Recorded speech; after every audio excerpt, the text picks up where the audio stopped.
تکلیف، دانتوں میں درد بہت ہی اذیت ناک ہے، اور ان ایام میں خاص طور پر جو ڈاکٹرز ہیں وہ بھی چھٹیوں پہ ہوتے ہیں، تو بہت سی تکلیف ان کو ہوتی ہے، چاہے وہ نوجوان ہوں، خواتین ہوں، یا پھر بزرگ ہوں، بڑی عمر کے حضرات ہوں۔ تو آج ان کے لیے ایک روحانی عمل لایا ہوں کہ دانت میں جس جگہ پر درد ہو اس جگہ پر آپ ہاتھ رکھ کر 3 دفعہ یہ عمل کریں گے، ورد کریں گے، تو اللہ رب العزت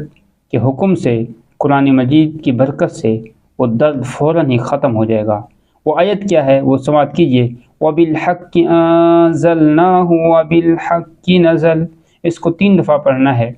اور یاد رکھو یہ تو صرف دانتوں کے درد کے لیے میں نے بتایا ہے، جسم کے جس حصے پر درد ہو اس جگہ پر ہاتھ رکھ کر 3 دفعہ یہ آیت پڑھیں تو اللہ کے حکم سے وہ درد بالکل فوری طور پر ختم ہو جائے گا۔